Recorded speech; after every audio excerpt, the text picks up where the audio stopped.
Friends చూడండి, ఈరోజు మీ Vantalakka special చేస్తుంది. మంచి టేస్టీగా నేను బిర్యానీ చేస్తున్నాను. ఎందుకోసం అంటే ఈరోజు మా కోసం కాదు, మా సబ్స్క్రైబ్ కోసం. మా సబ్స్క్రైబర్లు మా వంటలక్క మీ వంట ఒకసారి మాకు పెట్టండి అంటున్నారు. వాళ్ళ కోసం నేను చాలా టేస్టీగా నేను బిర్యానీ వండుతున్నాను. సబ్స్క్రైబర్ వాస్తవం చూడండి, మా సబ్స్క్రైబర్లు అందరూ నన్ను చాలా కామెంట్ చేస్తున్నారు, నా ఫోన్లు చేస్తున్నారు. వాళ్ళ కోసం చాలా స్పెషల్గా నేను వంట చేస్తున్నాను. నా సబ్స్క్రైబర్లన్నీ ఇది తిని ఈరోజు బిర్యానీ మీ వంటలక్క బిర్యానీ ఎలా ఉందో వాళ్ళందరూ చెప్పుకోవాలా, నన్ను కామెంట్ చేస్తూ ఉండాలా.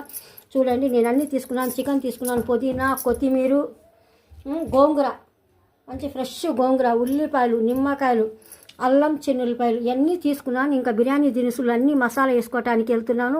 గరం మసాలా అన్నీ చాలా టేస్టీగా నేను వండుతున్నాను. మసాలాలన్నీ వంట దగ్గర పెట్టాను, పొయ్యి దగ్గర ఉన్నాయి. అన్నీ ఫ్రై చేసుకుని మంచిగా పొడి చేసుకుని చాలా కమ్మగా చాలా టేస్టీగా నేను సూపర్ బిర్యానీ సబ్స్క్రైబర్ వాళ్ళ కోసం నేను తప్పకుండా మాత్రం నా ఛానల్